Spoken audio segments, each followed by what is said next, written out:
Assalamualaikum warahmatullahi wabarakatuh. Halo guys, kembali lagi bersama saya Bu Beren dan kita kali ini akan kembali komentari video dari Luis Prasetyo yang berjudul Petaka bagi Kristen Valen Mu'alaf. Kita akan tonton videonya, habis itu akan kita komentari. Bismillahirrahmanirrahim. Bismillahirrahmanirrahim. Asyhadu an la ilaha illallah wa asyhadu anna Muhammadar Rasulullah.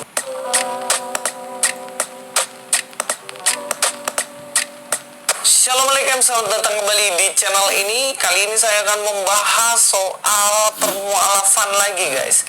Yang mana di sini sempat dihebohkan beberapa hari yang lalu, yang mana Valen yang ngaku-ngaku katanya Yahudi padahal KW, tiba-tiba dia mualaf. Dan apa? Oke, segini, saya potong videonya gini ya. Oke, Luis mengatakan bahwa si Valen ini adalah ngaku-ngaku Yahudi tapi ke KW gitu kan. Nah gini, ketika seorang itu mengakui bahwa dia misalnya Yahudi atau Kristen atau Islam, itu adalah suatu pengakuan yang kita tuh, kalau kita mau tidak atau mengatakan itu adalah KW atau hoax atau itu adalah pura-pura, kita harus bisa buktikan, ya, buktikan. Nah, misalnya kayak kita temukan ternyata KTP-nya memang bukan Yahudi tapi mungkin KTP-nya Islam atau Kristen. Nah, itu terbukti memang Yahudi KW. Jadi pertama harus temukan dia dari KTP-nya. Nah, Luis sudah melihat belum KTP-nya, ya kan? Nah, itu pertama. Lalu yang lain juga. Misalnya Anda bisa buktikan Anda lihat dia Yahudi tapi Anda membuktikan Anda punya pernah melihat langsung atau punya video, ternyata dia pergi ke gereja. Atau mungkin dia sholat 5 waktu kayak orang Islam gitu kan. Nah, itu baru Anda bisa katakan ini Yahudi kok, kayaknya nggak mungkin Yahudi. Kenapa? Karena dia melakukan ritual bukan orang Yahudi lakukan itu. Orang Yahudi kok sholat, orang Yahudi kok ke gereja gitu kan. Nah, kalau Anda bisa buktikan seperti itu, baru kita katakan bahwa dia Yahudi KW. Tapi kalau Anda tidak bisa membuktikan, nggak bisa Anda katakan orang itu Yahudi KW. Jadi orang itu bisa ketika ada seorang menentukan Yahudi, ya kita, kalau kita nggak tahu ya kita jawabnya wal misawab, ya kan? Bisa benar bisa tidak. Tapi kita nggak pernah suzon, nggak, kecuali kalau Anda memang punya bukti bahwa dia memang bukan Yahudi, seperti yang saya sampaikan tadi. Tapi faktanya kami tidak menyampaikan itu di sini, dia hanya main tuduh dan tidak salah sini, guys. Jadi ini metodologisnya adalah seperti itu. Kalau dia tidak setuju dengan kelakuan satu orang atau argumentasi satu orang, dia akan mengatakan ya tidak, dituduhnya Yahudi KW lah, dituduhnya pembohong penipu lah, padahal dia sedang melakukan itu karena dia bicara tanpa bukti, guys. Itu poinnya. Maka ini menjadi petaka bagi Kristen karena Kristen kehilangan seorang yang sangat-sangat penting di dalam agamanya, yaitu Valen sang Yahudi itu. Ya kita langsung aja ya nonton videonya, video Valen mualaf, guys. Alhamdulillah. Ini loh ya, kalau menurut saya guys ya, ada dua hal yang membuat kita tuh kehilangan ya. Kehilangan dalam artian tentu kehilangan pengaruh, kehilangan jemaat ya, atau kehilangan power lah dalam suatu agama. Nah, itu pertama ya adalah perpindahan tokoh-tokoh. Misalnya ada ulama terkenal di Islam atau pendeta terkenal di Kristen. Ulama ini yang terkenal ini masuk ke murtad, atau pendeta terkenal nih, tokoh Kristen terkenal ini adalah mualaf. Itu baru akan banyak pengaruhnya karena orang akan melihat ketokohannya, melihat dari keulamaan atau kependetaannya. Nah, itu yang pertama. Tapi ada tapinya. Nah, orang tentu akan menelisik apa sih yang menyebabkan ustadz, ulama atau pendeta ini menjadi murtad atau mualaf. Itu akan lihat. Nah, ketika mereka mengetahui bahwa argumentasinya logis ya, itu berarti suatu pukulan besar. Kenapa? Karena dia bisa menjelaskan dengan logis kenapa dia berpindah agama, kenapa dia nggak yakin dengan agama sebelumnya dan menjadi yakin dengan agama barunya. Itu adalah pukulan telak. Kenapa? Karena argumentasinya logis dan bisa terima logika. Jadi ada sesuatu yang logis disajikan, disampaikan dia, sehingga orang nggak mampu membantah karena logis sekali gitu, masuk akal gitu kan. Sesuatu yang dapat terima akal, gimana Anda bisa menolak sesuatu yang dapat terima akal, terima logika? Kecuali Anda waras. Karena hanya orang waras yang tidak bisa menerima sesuatu yang masuk akal gitu, ya. Orang waras akan menerima hal yang masuk akal di dia. Misalnya saya nih, saya mau jelaskan sesuatu, ya tolong jelaskan saya secara masuk akal. Kalau nggak masuk akal, saya tidak bisa terima. Contoh, misalnya saya mau jelaskan tentang suatu investasi misalnya ada yang menjelaskan kan, Pak ini ada investasi Pak. Saya kan paham investasi gitu kan. Ada orang menjelaskan pada saya, Pak ini ada investasi ini nama investasi Pak, ada untung ruginya Pak, Bapak bisa untung bisa rugi.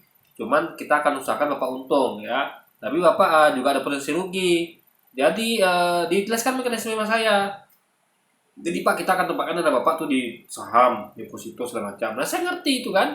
Dan saya rasanya masuk akal karena memang namanya investasi itu pasti ada untung ruginya, nggak mungkin untung terus. Nah itu dapat saya terima dengan akal saya. Nah artinya itu adalah peluang besar bagi saya karena saya nggak bisa membantah karena akal saya menerima. Nah peluang saya akan ikut investasi sama dia dan membenarkan dia gitu kan, karena kita bisa membenarkan dia karena itu masuk akal yang disampaikan kita gitu kan. Nah, ada yang kedua misalnya, anggaplah yang menyampaikan itu adalah orang yang sangat terkenal, misalnya kayak orang yang sangat punya nama, kayak misalnya bahkan orang yang ahli investasi terkenal. Tapi kalau dia menyampaikan sesuatu yang masuk akal sama saya akan menolak meskipun dia orang tokoh atau siapapun itu ya. Karena orang cerdas tidak melihat dari ketokohan seseorang, tapi apa yang disampaikan dia, argumentasi apa yang disampaikan dia, itu poinnya. Oh, itu orang cerdas ya. Ini orang cerdas tuh tidak melihat ketokohannya. Kalau orang nggak bukan tokoh sama tokoh, kalau yang disampaikan itu adalah nggak masuk akal ya nggak terima gitu. Kita tuh hanya menerima apa yang jadikan masuk akal di akal kita. Siapapun tokoh kita nggak peduli.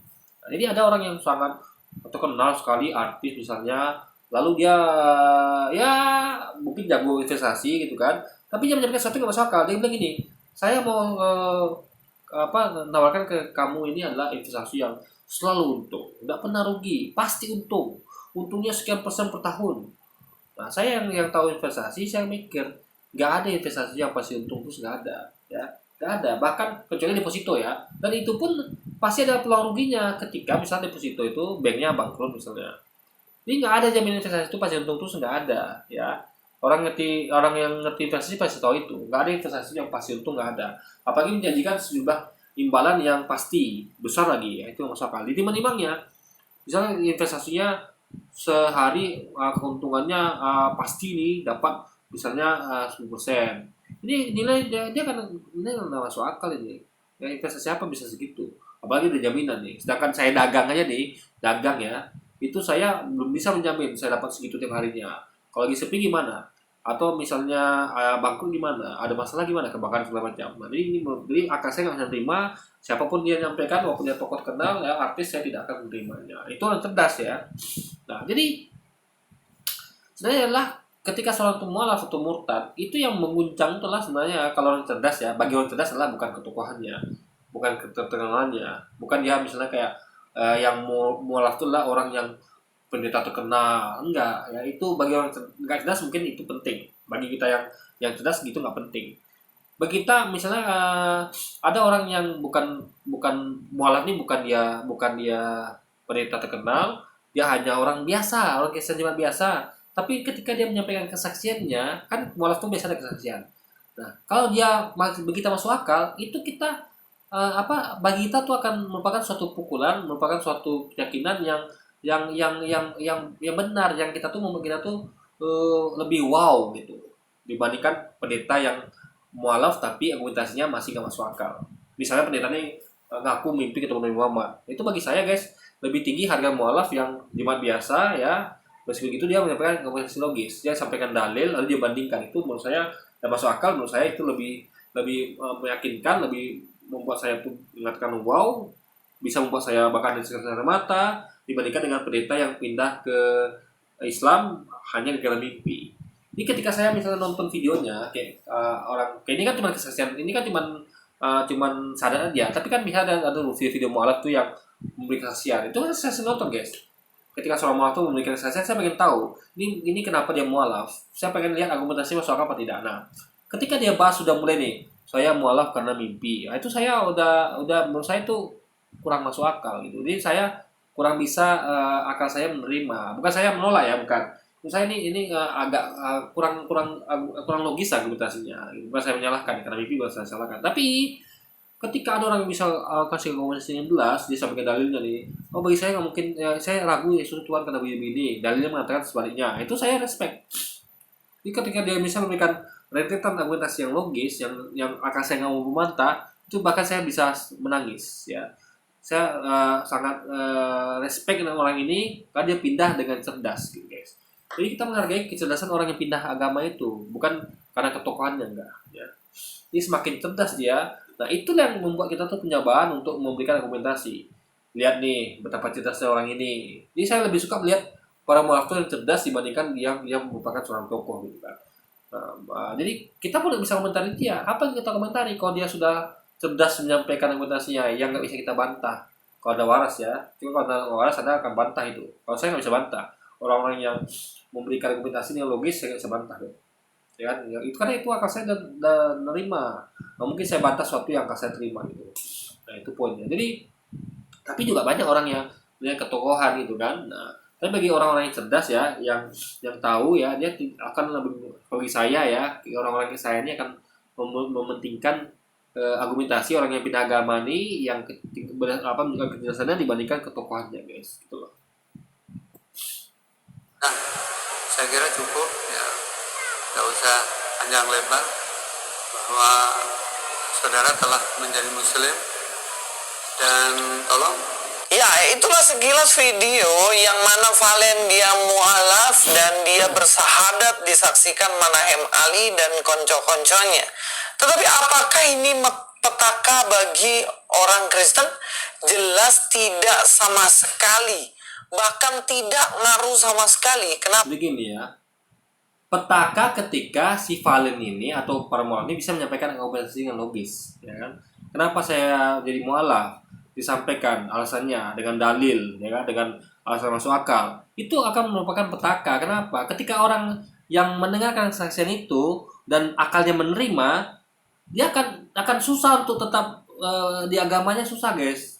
Dia akan, orang cerdas tuh ya, ketika menerima suatu hal yang tidak dapat dibantah logikanya dan bagi dia masuk akal, orang cerdas akan punya peluang besar tuh untuk berpindah agama, untuk mualaf gitu. Karena dia nggak bisa menolak sesuatu yang akalnya terima gitu kan. Karena orang cerdas akan bertindak sesuai akal. Kalau akal menerima, why not aku pindah gitu kan, saya pindah gitu. Nah itu orang cerdas. Tapi orang nggak cerdas ya, orang cerdas ya dia walaupun akalnya menerima, dia nggak mau pindah. Karena dia nggak cerdas. Dia tahu sesuatu itu benar, tapi dia nggak mau menerima yang benar itu. Nah itu namanya orang nggak cerdas gitu, ya kan. Jadi petaka itu adalah ketika seorang itu pindah dengan dapat memberikan argumentasi yang logis dan kita bisa menyebarkan itu. Orang tahu. Jadi kita perlu tahu itu adalah argumentasinya guys, bukan siapa dia, bukan. Ya, apa argumentasi logis apa tidak, sehingga itu akan menjadi petaka karena banyak orang tuh yang nggak bisa membantah itu jadinya. Logika nggak bisa bantah dan dia dapat menerima nasihat, itu berbahaya. Itulah kenapa banyak orang mualaf itu, karena mereka meyakini sesuatu yang akal mereka nih nggak bisa terima di agama sebelumnya, tapi di agama barunya mereka bisa terima dengan kasihan. Nah itu yang selalu pindah. Jadi itu berbahaya karena orang mualaf tuh banyak begitu. Mereka tuh mualaf tuh karena akal, logika. Jadi mereka tuh nggak bisa menerima logika dengan logika akal sehat dari agama sebelumnya, lalu dia mengkaji agama lain dan dia dapat menerima dengan logika, karena itu dia pindah. Itu petaka namanya, ya kan? Karena itu berarti orang-orang cerdas. Nah sehingga orang-orang yang kita bagikan pengalaman dia itu bahan itu orang orang cerdas akan melihat dia juga ya, ini masuk akal loh, kenapa aku tidak mengikuti sesuatu yang masuk akal, kenapa aku bertahan di agama yang bukan masuk akal ini gitu loh guys logikanya. Jadi bukan ketokohan kecuali kalau Anda tidak cerdas gitu kan. Yang pertama, Valen ini sebenarnya siapa kita juga nggak ngerti dan nggak tahu guys. Dia aja latar belakangnya sangat tidak jelas. Gini, kalau Anda melihat seseorang tuh jangan lihat di medsos ya, jangan lihat di medsos saja. Ya, banyak orang-orang tuh yang tidak terkenal di medsos atau orang-orang tuh yang ya mungkin nggak penting dia. Itu Anda bayangkan ya, banyak loh orang-orang nggak terkenal itu ya yang belum terekspos, banyak sekali guys ya. Banyak sekali. Ada orang-orang yang bahkan Anda tahu ya, kayak orang-orang yang memang dia tuh nggak penting, dia publisitas nggak penting. Memang dia bukan kerjanya kayak saya nih. Saya berdakwah di YouTube. Ada orang tuh yang berdakwah tuh nggak lewat YouTube, dia cuma dari kampung-kampung kayak guru ngaji. Ya, dia nggak viral, guru ngaji nggak viral ya. Guru ngaji itu cuma mengajarkan misalnya anggaplah saya buat konten YouTube nih, ngajarkan orang ngaji. Yuk kita belajar ngaji. Misal saya buat konten tentang orang ngaji gitu kan. Yuk kita belajar ngaji, belajar bahasa Arab. Nah, karena saya punya peluang untuk terkenal, untuk viral. Kenapa? Karena saya buatnya di YouTube. Di YouTube banyak orang, gitu kan. Nah, tapi ada orang-orang yang nggak terkenal ya, yang nggak punya potensi untuk terkenal, kecuali diliput media, itu orang-orang guru ngaji di kampung-kampung. Ya, dia tuh dunia tidak mengenal dia, nggak mengenal dia, karena dia mainnya di kampung-kampung aja. Yang kenal dia siapa? Ya warga kampung saja. Dan itu pun bagi warga kampung itu suatu hal biasa, bukan suatu yang wow. Jadi ada guru ngaji yang ngajar di kampung-kampung bukan suatu yang wow. Dan mereka biasa itu kan. Ada orang yang pada mengaji. Tapi mungkin bagi orang-orang yang suka publisitas dia akan mengatakan itu wow, lihat nih guru ngaji, dibesar-besarkan itu kan. Guru ngaji. Memang itu suatu yang wow juga sebenarnya. Ada orang yang melaksanakan kebaikan. Tapi bagi orang-orang di kampung itu biasa. Ya kan? Orang-orang guru ngaji itu biasa gitu. Tapi bagi orang di kota mungkin tidak biasa. Bagi orang di kota kan langka guru ngaji karena orang biasanya profesi orang itu kan guru ngaji, tapi kayak pedagang atau lain sebagainya, perkantoran itu kan. Nah, tapi di kampung itu biasa guru ngaji itu karena itu memang profesi ya yang memang bisa dilakukan karena di sana bidang pekerjaan itu terbatas gitu kan. Orang kalau nak bertani, berkebun ya guru ngaji gitu. Di kota kan banyak pilihan pekerjaan. Intinya adalah bagi desa di kampung biasa, di kota mungkin sesuatu yang wow gitu kan. Dan sesuatu yang langka sehingga menjadi tentu menjadikan sesuatu itu lebih gampang untuk dipublikasikan, diviralkan gitu. Ini hal itu guys. Jadi jadi orang itu bisa saja terkenal di lingkungannya, kayak guru ngaji kan terkenal di lingkungannya, dan dia tuh memang lebih baik daripada orang yang terkenal ini dalam medsos itu kan. Tapi ini adalah bukan di apa ya, bukan ditekok dari ininya gitu. Tapi makanya ada sisi-sisi yang Anda tuh nggak tahu. Kalau Anda cuma berdasarkan daripada medsos ya ada kacau nanti. Kenapa saya katakan contoh? Anda tahu nggak? Bisa ada contoh kayak presiden yang digembar-gemburkan sebagai presiden yang merakyat. Ya, kita tahu lah ada presiden yang digambarkan sebagai rakyat, dia masuk gorong-gorong. Ternyata faktanya enggak sesuai dengan itu. Dia tidak pro rakyat, menyatakan dia naikkan harga BBM. Lalu dia sehingga harga pada naik gitu kan. Lebih milih dia naikkan BBM dibandingkan dan menjaga harga naik daripada dia tuh tidak bangun infrastruktur gitu kan. Tidak bangun jalan tol dan pelabuhan dan sebagainya gitu. Tapi ada yang tidak terpublikasi. Yaitu ada beberapa media yang mempublikasikan ternyata ada presiden yang sangat merakyat. Saya jangan sampai lupa karena dia tidak begitu gencar publikasinya seperti presiden yang tadi itu yang masuk gorong-gorong itu kan. Nah, itu kalau nggak baca berita itu saya nggak tahu kalau ada presiden yang betul ada yang seperti itu. Jadi ada presiden di daerah mana saya lupa tuh karena beritanya nggak terkenal gitu kan. Nggak diliput tiap hari kayak media-media kita sekarang yang meliput presiden yang ini gitu kan, yang masuk gorong-gorong ini kan. Nah, itu beliau kalah viral bagi saya dan orang-orang Indonesia tentunya. Tapi itu dia viral di lingkungan dia karena orang ngakui ini presiden yang bagus nih. Buktinya apa? Dia tidak memakai mobil negara. Dia kemana-mana pakai mobilnya sendiri. Bahkan dia tidak digaji negara.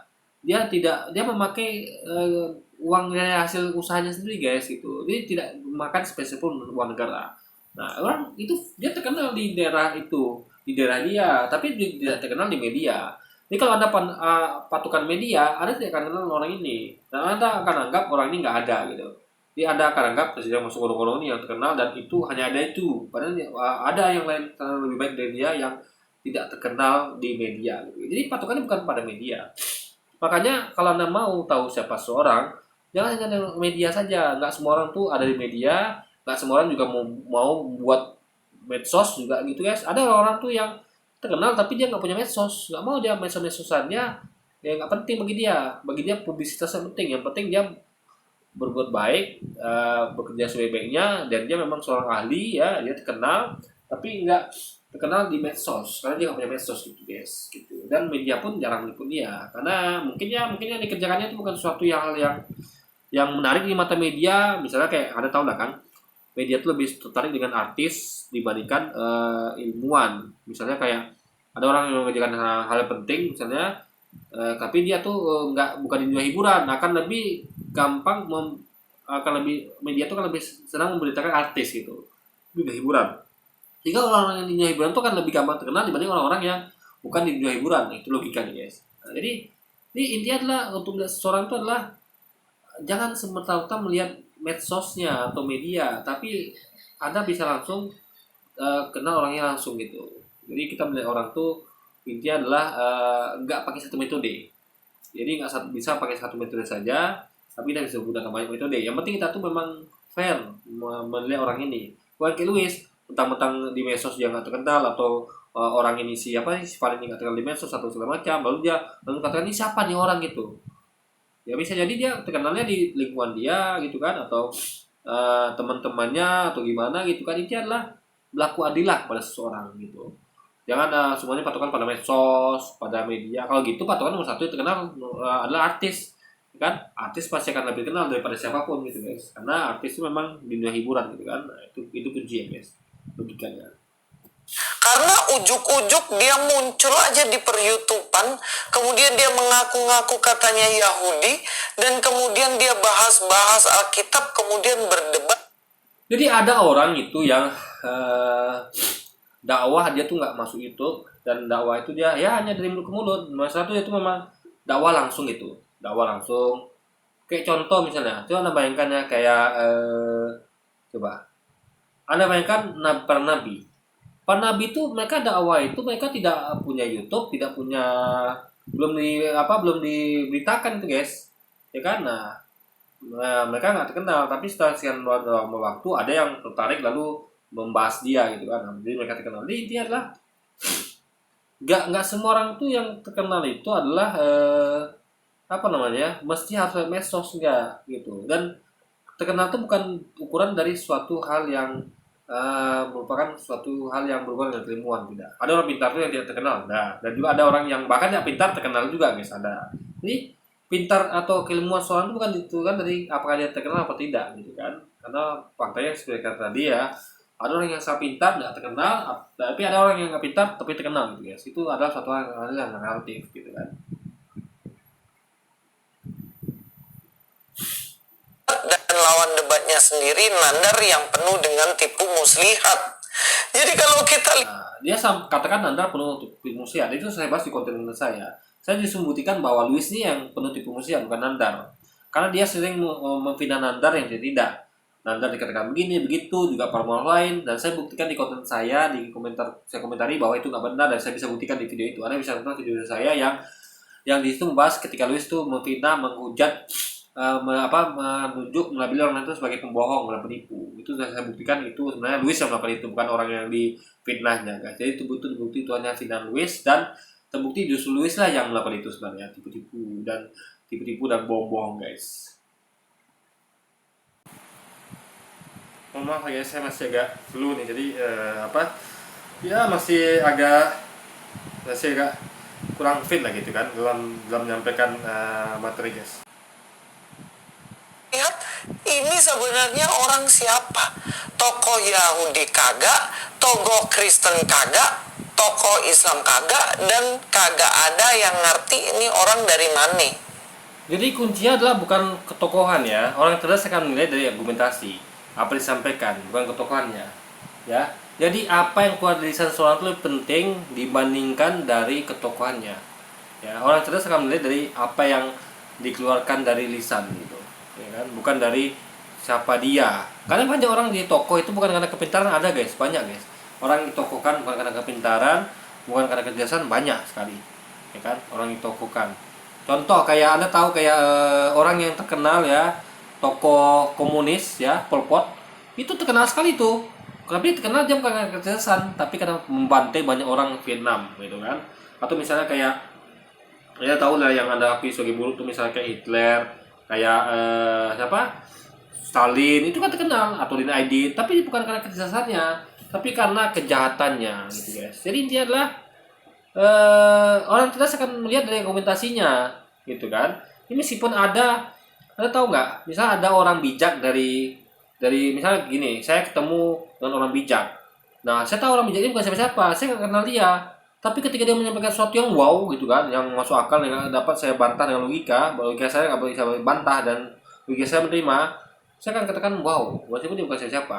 Tapi ketika ada tokoh, ya contoh yang sering saya komentari misalnya tokoh tertentu, menurut saya argumentasi nggak masuk akal dan saya lihat memang perlakuan yang masuk akal, itu saya tidak respect dan hormat sama dia, guys. Hilang respect dan hormat saya sama dia. Kenapa? Karena meskipun tokoh, tapi argumentasinya nggak masuk akal, nggak logis, dan tidak tidak mencerminkan keadilan dan segala macam. Jadi biarlah orang itu tidak terkenal, biarlah orang itu orang biasa aja, tapi argumentasinya itu adalah argumentasi yang baik, yang logis, yang masuk akal, yang cerdas, itu akan kita hargai, hormati dibandingkan seorang tokoh ya, tapi argumentasinya nggak masuk akal dan banyak keburukan di dalamnya, guys. Iya kan? Jadi sebenarnya nggak jelas latar belakang dan Contoh kemarin Luis Suarez itu bikin video, kemarin saya komentari ya, video di mana dia katakan terbongkar yang di mana ada percakapan antara pendeta Gilbert dengan ayah Brigadir J. Itu kan posisinya adalah pendeta Gilbert, pendeta yang terkenal. Siapa sih yang nggak kenal sama pendeta Gilbert? Tapi Luis di videonya dia di situ dia menunjukkan pendeta Gilbert, dan saya setuju. Kenapa? Karena di situ saya lebih berpihak kepada ayah Brigadir J. Kenapa? Karena dia lebih bijak. Meskipun itu anaknya, tapi dia adalah orang yang mementingkan keadilan itu dilihat dari semua sisi, dari barang bukti, dari saksi. Ini adalah pengadilan lah, baru ngambil kesimpulan gitu kan. Apalagi di awal itu sudah ada pengakuan putri dilecehkan itu adalah dari sisi P3 kan. Nah, itu masuk akal bagi kita, ayah Brigadir ini masuk akal dibandingkan berita Gilbert yang langsung percaya pada putri dia dilecehkan itu kan, istri Ferdy Sambo dilecehkan tanpa menunggu hasil persidangan, tanpa menunggu menyimak dari barang bukti yang tentu disampaikan di persidangan, bukan di sebelum persidangan ya, juga saksi nanti. Nah, kalau mau bijak adalah tunggu itu semua, tapi kan terbukti dia tidak bijak. Nah, itu Luis bikin konten menunjukkan pendeta Gilbert, dia tokoh penting loh. Jadi Luis sangat sadar, Luis ini sebenarnya mengakui bahwa argumentasi pendeta Gilbert itu adalah salah gitu, meskipun dia seorang pendeta. Nah itu di situ video itu Luis itu sebenarnya meskipun dia tidak ngomong, tapi kita nangkap maksudnya bahwa dia itu sedang menyerang atau menyudutkan pendeta Gilbert. Dan kita setuju karena pendeta Gilbert itu tidak bijak, kalau bijak dibandingkan ayah Brigadir J. Padahal dia kan adalah seorang tokoh pendeta yang terkenal, pendeta Gilbert gitu kan. Dibandingkan dengan siapa sih ayah Brigadir J? Pendeta bukan gitu kan, cuman ayah seorang dari korban pembunuhan gitu kan. Tapi di situ kita lebih respect dan lebih hormat pada ayah Brigadir J. Dan Luis juga seperti itu tentunya. Kalau tidak dia nggak mungkin kan nayangkan video itu kan, karena video itu tentu menunjukkan dari pendeta Gilbert. Nah itu Luis sebenarnya nggak salah dia mengakui bahwa ketokohan itu nggak penting. Di situ kita meyakini dia mendukung dari ayah Brigadir J. Itu loh guys. Jadi dari ketokohan ayah Brigadir J kalah dari pendeta Gilbert gitu. Tapi Luis kan melihat argumentasi. Meskipun dia ngomong kita paham, bela kita wakili kita ngomong gitu. Dan dia nggak sadar bahwa argumentasi lebih penting daripada ketokohan. Jadi meskipun ada pendeta yaitu pendeta Gilbert akan kalah logis dibandingkan dengan hanya seorang biasa seperti ayah Brigadir J, guys. Itu loh poinnya. Jadi Luis ini dia nggak paham. Dia padahal secara nggak sadar adalah mengakui bahwa argumentasi itu lebih penting dibandingkan ketokohan. Tapi di sini dia bicara mengenai ketokohan itu lebih penting dibandingkan segalanya, gitu kan. Seorang Yahudi KW atau Valen ini.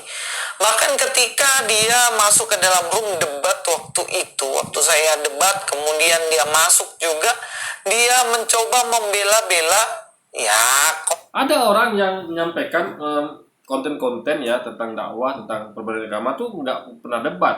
Kayak saya nggak pernah mau debat langsung kayak gini, nggak mau guys.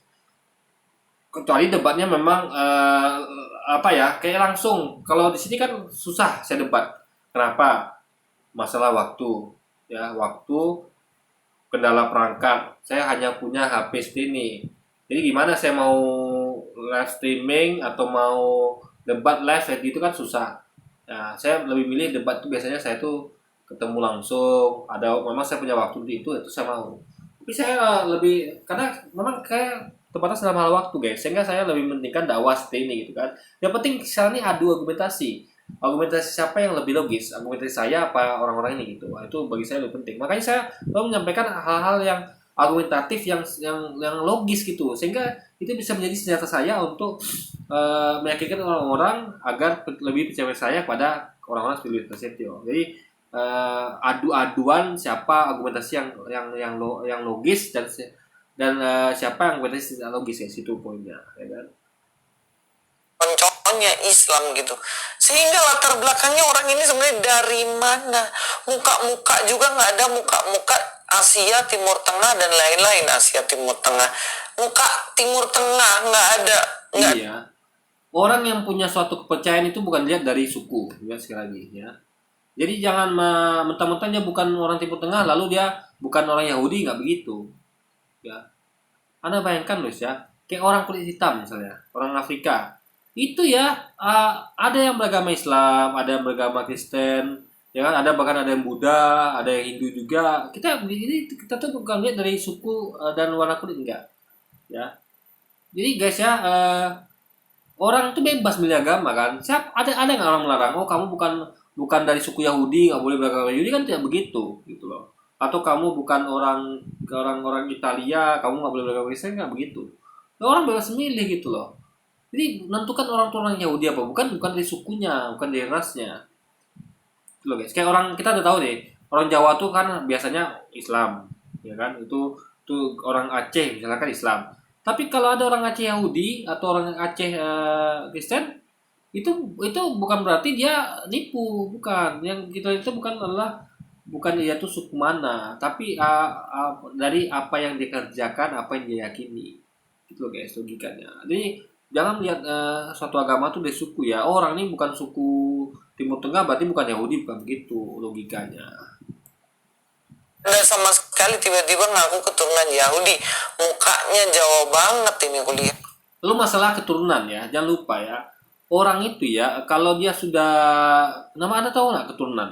Contoh keturunan Nabi Adam ya. Saya tanya sekarang, Nabi Adam itu ya, apakah dia itu berkulit hitam seperti orang Afrika, atau berkulit putih seperti orang Cina, mata sipit kayak orang Cina, apakah dia tuh matanya biru seperti orang Eropa? Coba Anda jawab. Nabi Adam. Kita semua keturunan Nabi Adam.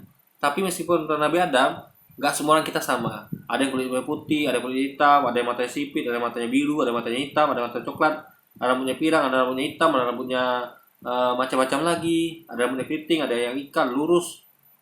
Itu kita semua dari Adam loh. Jadi kalau Anda menentukan ini keturunan dari orang mana, bukan begitu caranya. Caranya adalah dengan tes DNA atau Anda cari nasabnya sampai ke atas gitu loh. Paham ya? Itu harus Anda pahami. Ya. Misal gini, ya, Anda kalau perlu ketahui gini.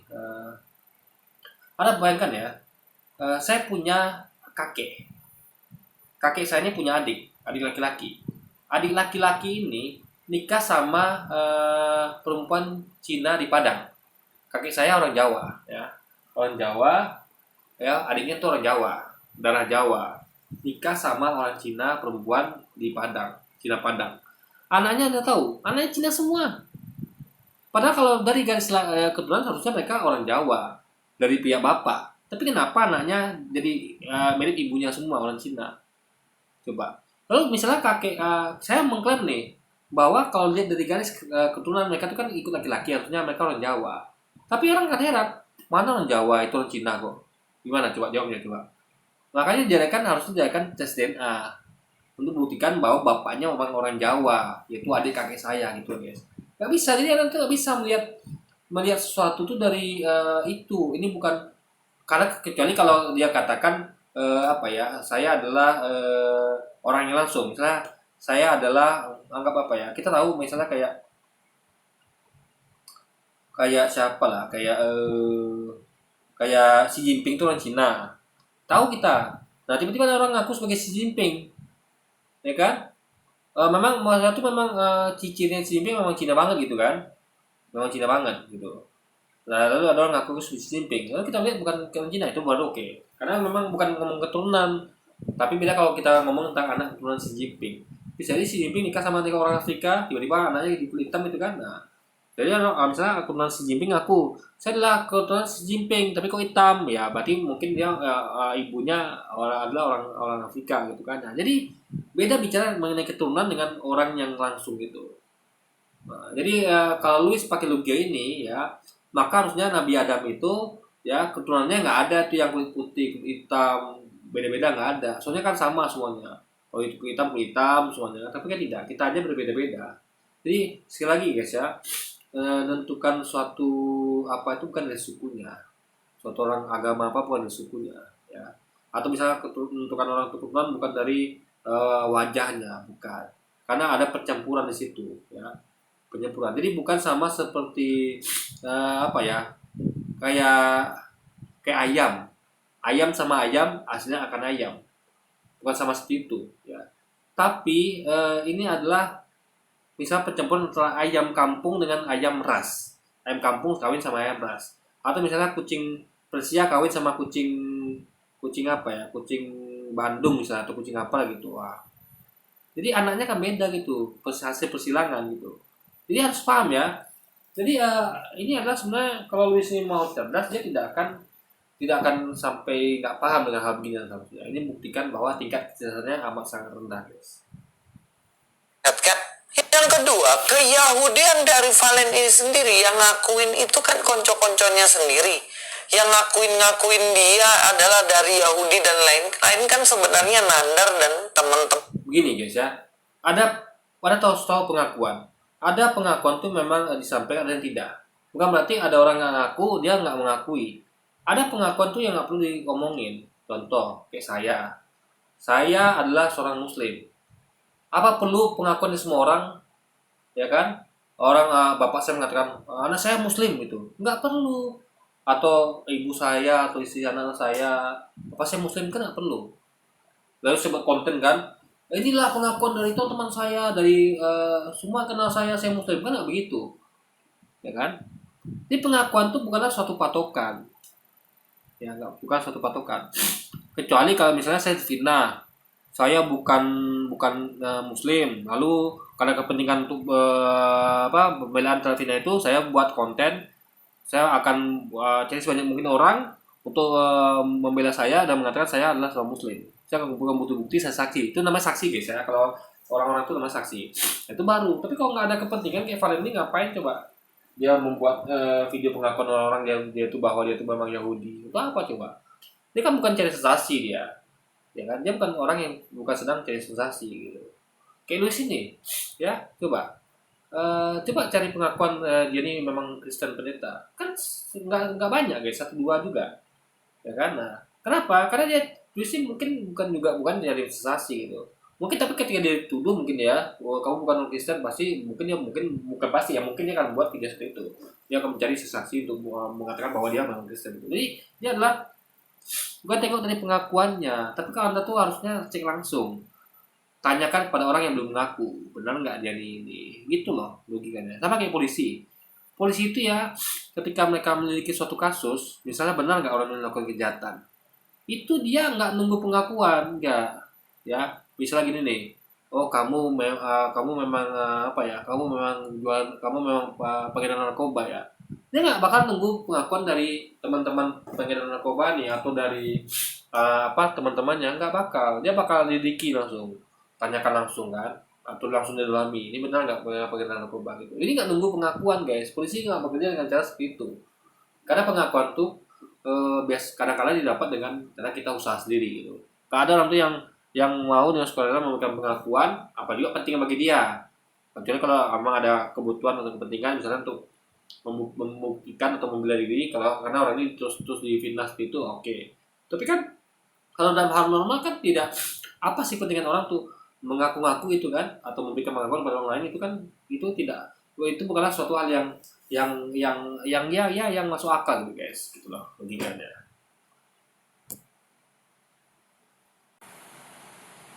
Sendiri kan, karena memang pengakuan dari mana lagi kan nggak ada gitu. Ya kan biasanya kalau tokoh-tokoh itu kan pengakuannya banyak dari banyak tempat ya. Contohnya kayak Pak Bambang Nursena, dia jelas-jelas diakui oleh banyak orang. Dia diundang stasiun TV juga. Dia juga memiliki domisili yang jelas, komunitas yang jelas, dan surat menyuratnya jelas. Nah ini yang mengakui dirinya Yahudi itu dirinya sendiri yang. Jadi gini ya, pengakuan seorang itu beragama Yahudi itu beda dengan tokoh ya, beda sekali ya. Karena dia menyamakan. Jadi kalau Anda itu menyamakan sama kayak gini nih. Misalnya ada seorang yang di tempat terpencil ya, di kampung, di dusun itu beragama Islam atau Kristen. Lalu dia bukan seorang tokoh, lalu Anda meragukan ke agamanya apa gitu. Berarti kalau gitu Anda logikanya hanya para tokoh saja yang Anda yakin agama benar. Misalnya kayak ada di kampung-kampung itu ya, dia sebenarnya seorang muslim, tapi Anda tidak percaya karena dia bukan tokoh. Oh, kamu kan bukan tokoh, kamu nggak terkenal, kamu nggak masuk komunitas, tapi dia seorang muslim loh. Gimana cara dia membuktikan dong dia bukan masuk dalam komunitas atau dia orang terkenal? Gimana coba? Nah, ada yang salah dalam menganalisa. Bukan adalah orang itu memang betul beragama itu karena dia tokoh, bukan. Itu bukan logika benar, itu absurd, guys. Jadi kalau gitu hanya tokoh-tokoh saja yang diakui agamanya dong. Jadi semua orang yang nggak terkenal itu yang di kampung-kampung atau siapapun yang nggak terkenal yang hanya mungkin mohon maaf ya tukang bersih-bersih, tukang sapu atau kuli bangunan, tukang angkut atau rakyat biasa atau bahkan pemulung, pengemis itu tidak diakui agamanya hanya karena dia bukan tokoh gitu.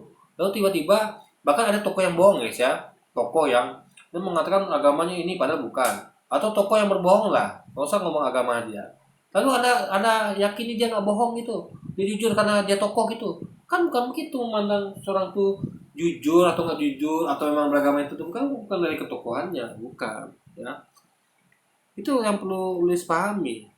Dia kan berarti orang di undang-undang Panama itu dia adalah orang yang benar atau gimana gitu kan. Nah, apa namanya?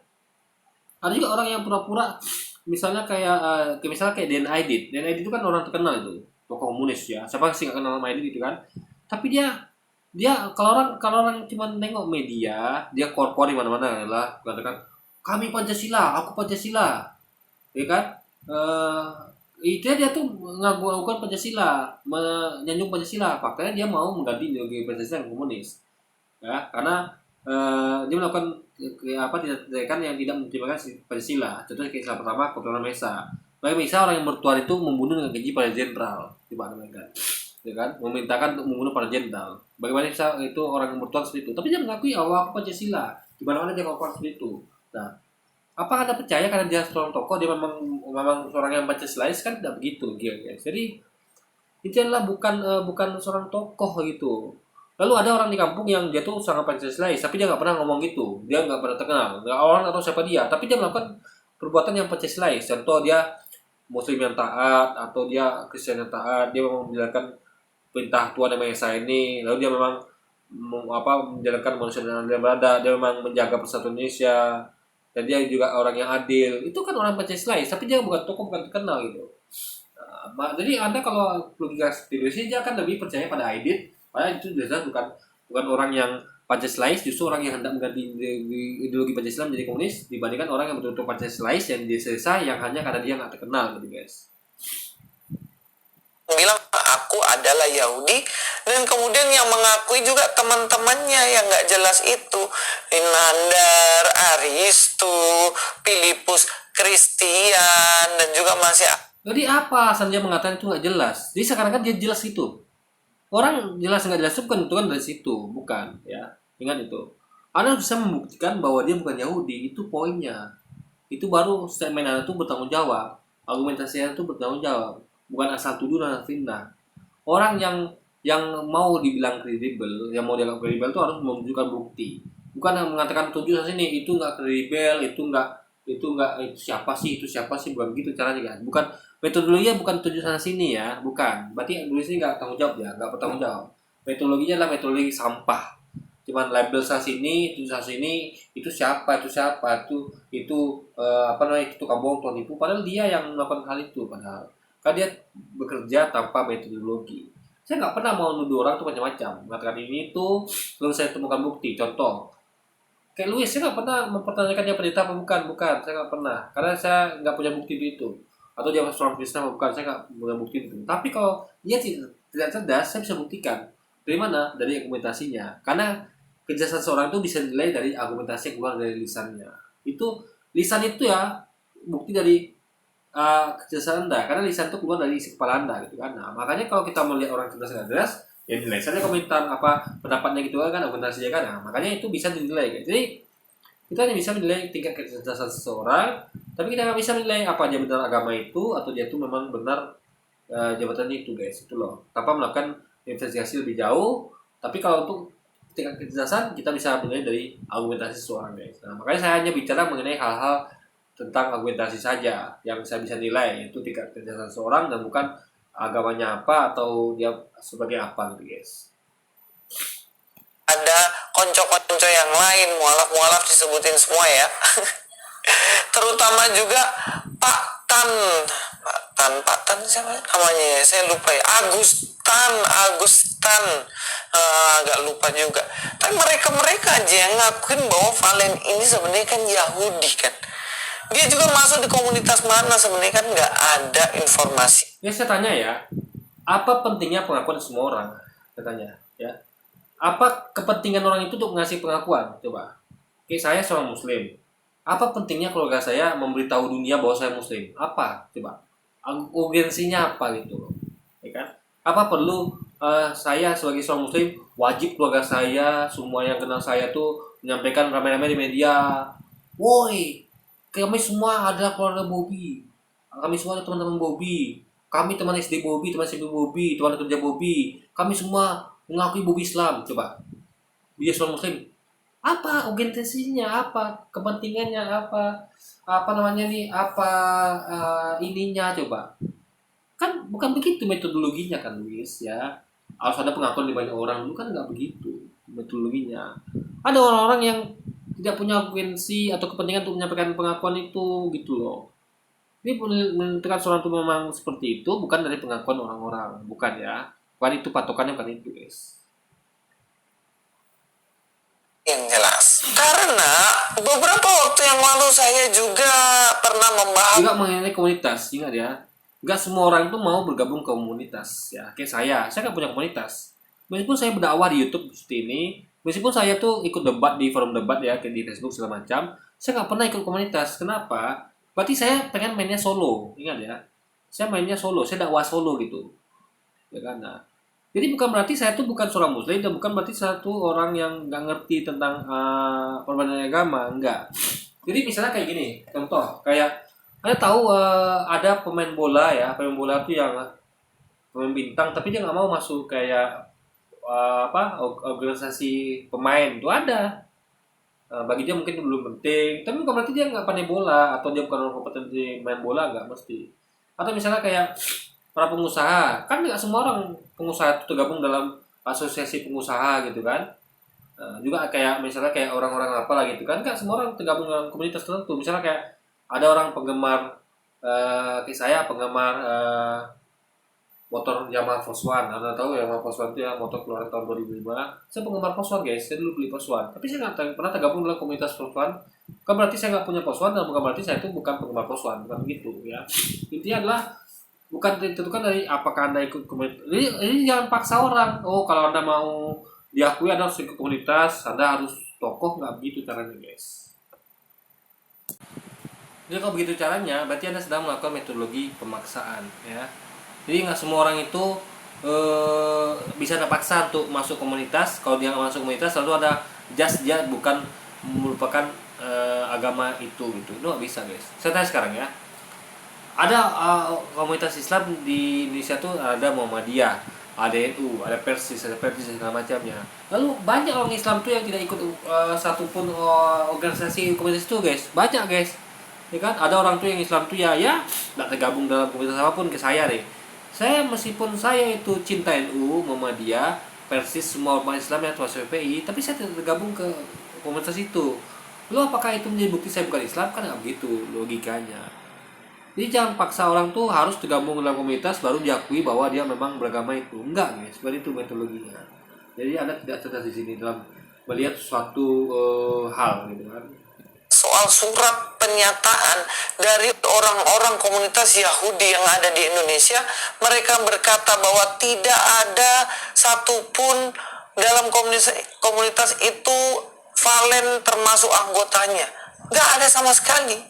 Jadi Ya, apa hak Anda untuk maksa Valen ikut komunitas Yahudi Indonesia? Kan orang punya hak untuk ikut apa tidak ikut. Bukan berarti kalau dia tidak ikut berarti dia bukan orang Yahudi, kan nggak begitu metodologinya. Paham nggak Luis nih? Luisnya nggak paham ya. Di kampung-kampung atau dimanapun itu ya banyak orang nggak ikut NU, nggak ikut Muhammadiyah, nggak ikut FPI, dia ikut apa-apa deh guys, tapi dia termasuk orang Muslim.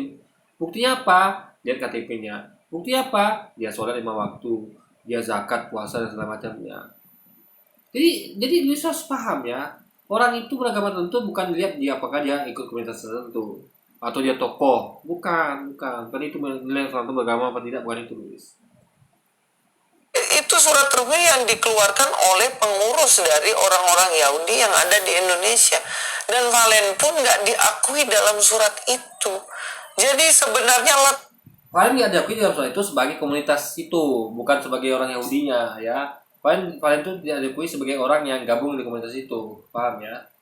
Itu harus dibedakan gitu. Ini komunitas, bukan pengakuan sahnya orang Yahudi, beda.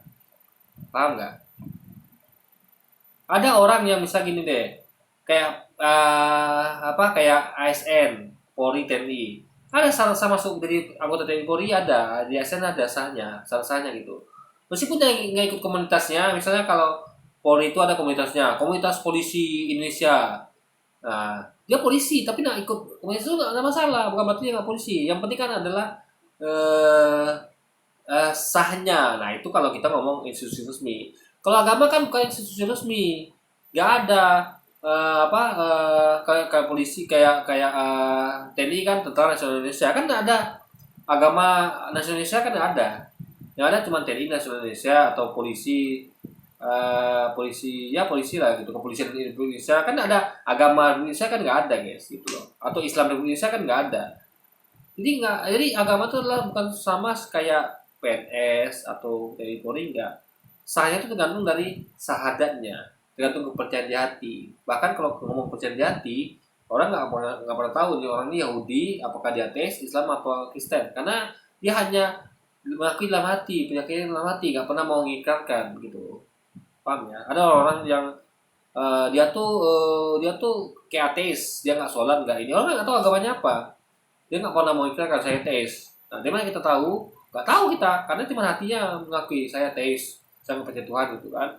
Dia nggak pernah mau ngomong. Apa kita bisa mengatakan dia bukan ateis? Nggak begitu metodologinya. Kita nggak tahu dia agamanya apa. Nah itu ketika orang itu tidak mau mengikrarkan gitu. Jadi banyak metodologi sebenarnya. Jadi jangan semua itu tergantung ikrar, tergantung dari komunitas, masuk komunitas atau dia tokoh apa bukan gitu metodologinya.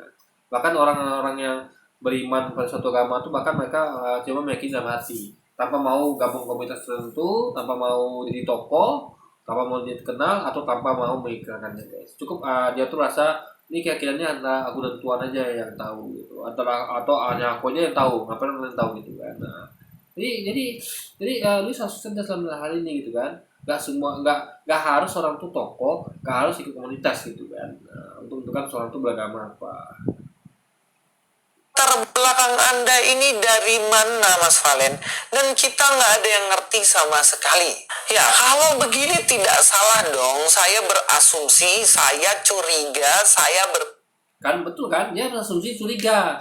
Makanya kalau nama bukti langsung datangi si Valen. Datangi, cek langsung latar belakangnya. Teliti orang tuanya, temannya, sekolahnya, gurunya, lingkungannya. Kan gitu caranya. Bukan melihat dari medsos, bukan melihat dari komunitas Yahudi, bukan melihat dia bukan tokoh, bukan gitu metodologinya, ya. Contoh gini, ada seorang yang beragama Yahudi atau Islam, Kristen di suatu tempat nih, tapi dia bukan tokoh, dia nggak gabung sama komunitas agama tertentu, lalu dia tidak terkenal di medsos. Nah, lalu bisa anda katakan, saya curiga dia bukan Islam, atau saya curiga bukan Kristen, hanya karena dia ikut komunitas agama tertentu, tidak terkenal. Kan nggak begitu caranya guys, kan? Anda harus datangi dia karena dia tidak terkenal. Dia ada orang yang mungkin nutup diri, atau orang yang nggak mau terkenal, orang nggak penting sama itu semua, bahkan dia nggak mau mengaku, ada pengakuan, dia cukup diri dia sendiri sama Tuhan gitu kan, atau diri dia sendiri saja tahu gitu kan. Nah itu Anda harus datangi, karena nggak semua orang tuh bukan betulnya bukan dia dari ketokohan atau ikut komunitas tertentu guys. Datangi, klarifikasi, tabayun, buktikan gitu loh. Luis kan tidak melakukan itu dia. Jadi kalau saya guys ya, kalau saya menemukan begini, saya tidak akan berasumsi. Kita tidak akan curiga, saya tidak akan kayak dia nih kan, dia mengatakan ini asumsi. Wajar saya asumsi, wajar saya curiga. Nggak wajar dia curiga, nggak wajar dalam asumsi. Kenapa? Karena jatuhnya fitnah. Asumsi pada sesuatu yang kita tidak tahu kebenarannya itu namanya fitnah. Kecuali saya berasumsi Luis yang cerdas, itu bukan fitnah. Kenapa? Karena saya buktikan dari argumentasinya. Itu adalah sesuatu yang bisa dinilai. Ya, tentu kan ketika orang itu dinilai dari argumentasinya. Itu bisa ada jelas itu metode pengukurannya seperti itu. Tapi untuk hal orang yang beragama apa itu nggak bisa dinilai dari hal yang seperti disampaikan tadi, guys. Pendapat jangan-jangan Valen ini settingan, sebenarnya dia mengaku Yahudi. Contohnya gini, coba kamu berperan jadi Yahudi, nanti debat sama aku ya. Ini Nandar nih yang pikir. Oke, nanti kamu peran jadi Yahudi, debat sama saya. Jadi setelah debat sama saya kamu bilang Yahudi, semua orang kan jadi percaya. Nanti kami bawa kamu kemana-mana kalau debat, dan kamu bilang aja Yahudi. Dan kemudian setelah waktunya tepat, nanti kamu tiba-tiba mualaf supaya kaget tuh orang. Ada buktinya begitu? Ada buktinya begitu? Ini Luis ini guys suka fitnah orangnya, ngomong tanpa bukti. Saya tidak akan pernah mau kayak gitu, saya nggak pernah. Saya nggak pernah buat konten seperti itu. Yang berhalusinasi, mengasumsi mereka sesuatu yang tidak ada, yang ada bukti, menjadikan itu kayaknya ada. Saya nggak mau guys. Itu namanya fitnah namanya. Karena kalau ngomong itu kita nggak boleh halu, nggak boleh. Harus ada buktinya. Memang pernah Nandar seperti itu, Nandar seperti itu. Oke. Tapi kalau Anda ngomongin sesuatu yang halu, curigaan, ini memang agamanya agama curiga, ya. Bukan sih, saya yakin itu bukan ada agamanya ya. Luis aja yang punya watak seperti itu guys. Saya meyakini agama itu mengajarkan yang baik-baik. Tapi umatnya kayak gini coba. Kok bisa umatnya begini coba? Di mana salahnya coba? Kalau agamanya ngajarin baik-baik, tapi umatnya begini, di mana salahnya coba? Coba Anda pikirkan sendiri. Tapi masalahnya absurd guys ya. Dia mengakui bahwa dia curiga, asumsi. Ya, tapi kalau curiga asumsi, jangan gitu. Namanya fitnah guys. Jadi sampai dia berhalusinasi, membayangkan kalau Nandar itu nyeting kalian begini, ngaku aja Yahudi ya, nanti kita bawa kemana-mana kalau debat, lalu nanti kalau kita dibawa mualaf gitu kan. Itu kan jelas sekali halusinasi guys. Suatu yang nggak bisa dibuktikan dia, tapi dia sampaikan gitu. Ini apa namanya coba? Ini saya tidak akan pernah buat konten begitu. Itu memalukan sekali. Ya, kita tuh harus mengatakan sesuatu itu apa adanya. Kalau kita nggak tahu, bilang nggak tahu gitu. Yang bisa kita asumsikan apa? Cuman argumentasinya itu bisa kita asumsikan. Kayak saya nih, saya selalu mengasumsikan argumentasi orang lain. Bagaimana saya menentukan tingkat kesaksian orang lain seperti Luis Prasetyo, Tamparagi, dan lain sebagainya itu dari argumentasi dia. Karena itu bisa dinilai. Yang bisa dinilai itu dari orang itu adalah argumentasinya, ya kan, bukan dari yang lain-lain. Karena kan terukur namanya. Dia ngomongnya cerdas apa tidak. Nah itu bisa kita nilai. Makanya saya bisa tentukan tingkat kecerdasan orang ini berdasarkan dari argumentasinya. Itu hal yang real. Bukan kayak Luis ini yang dia nggak punya bukti. Apakah nanti benar ngomong gitu ke Valen, lalu mengatakan itu adalah kayak gitu. Itu kan halusinasi guys. Itu fitnah jatuhnya ya. Orang Kristen bisa jadi narasinya kayak gitu kan, tidak menutup kemungkinan. Tapi Anda kalau ngomong itu berarti fitnah dong. Buktikan dulu gitu. Jadi jangan ngomong sesuatu tuh yang tidak ada buktinya, ya. Jangan. Anda tuh biasanya selalu halusinasi, nuduh orang tuh begini begitu, padahal buktinya nggak ada. Hindari hal seperti itu, ya. Anda nuduh orang tuh penipu, membohong, padahal Anda selalu melakukan hal itu, gitu kan? Ya, mencoba untuk berhalusinasi, mencoba untuk berasumsi dan mencoba untuk curiga, dan sehingga jatuhnya ada menjatuhkan hal-hal yang sifatnya fitnah karena tidak bisa dibuktikan orang itu terjadi pada orang itu gitu guys. Saya bilang itu belum tentu fakta yang saya bilang ya, yang mengenai settingan itu, tapi itu juga itu memang bukan tentu fakta, pasti bukan fakta itu intinya ya, pasti bukan fakta karena itu adalah halusinasi, asumsi yang nggak ada metode pengukurannya, nggak ada. Itu sudah pasti bukan fakta, bukan belum tentu fakta, paham nggak? Ya, kalau bukan fakta ya, dia ada dua ya, ada fakta dan bukan fakta. Yang katakan belum tentu fakta, bukan, nggak gitu. Fakta itu adalah lawannya adalah bukan fakta. Jadi kalau itu bukan fakta, ya berarti ya bukan fakta gitu loh. Kalau itu adalah Anda katakan adalah mungkin asumsi, curiga, itu bukan fakta. Itu fakta seperti itu guys, bukan fakta ya. Bukan itu adalah suatu fakta. Tapi kalau Anda punya bukti baru bisa dikatakan fakta. Mungkin terjadi itu hanya settingan. Jadi 50-50 nih, karena memang nggak ada kejelasan sama sekali latar belakang dari Valen ini. Istrinya siapa, tetangganya siapa, tinggal di mana. Iya nggak sih? Nah, jadi bisa. Jadi Luis ini ya gini guys ya, kalau Anda mau tahu siapa istrinya, tetangganya, ya Anda harus tahu sendiri. Apa urgensinya dia ngasih ke saya nih? Anda tahu nggak? Saya tanya Luis sekarang ya, Anda tahu nggak siapa istri saya? Tahu nggak siapa tetangga saya? Kan saya nggak pernah ngasih tahu di video saya kan siapa istri saya, siapa tetangga saya. Saya hanya cerita saya punya istri begini sifatnya, saya punya tetangga begini sifatnya. Tetangga saya mengalami hal ini kan itu saja kan. Tapi saya nggak mau kenalkan tetangga saya namanya Pak Bejo, kerjanya sebagai petani, kan nggak pernah begitu. Nah, Luis yang kalau kayak saya ini, Luis bagaimana caranya untuk mengetahui? Ya, Luis datang ke rumah saya, silaturahmi.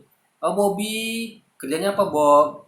Kamu tinggal di mana? Oh, kamu tinggal sini. Itu tetanggamu kerjanya apa, Bob? Kan gitu caranya. Bukan dengan dia nggak ada data lu dia langsung ngomong-ngomong di YouTube gitu, bukan guys. Bikin konten nggak. Kalau Anda nggak tahu, bilang nggak tahu.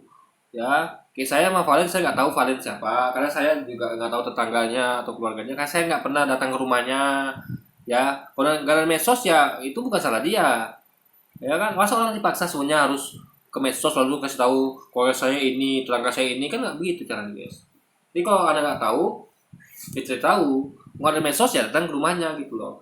Daripada Anda buat fitnah kayak gini kan, ngomong macam-macam ya tanpa dasar tanpa bukti, bagus Anda datang ke rumahnya. Ya kan, anggaplah ada tuh silaturahmi sebagai oke lah beda agama, tapi kan sebagai sesama anak bangsa, kan sama kan kamu dan Anda dan Valen sama-sama warga negara Indonesia gitu kan.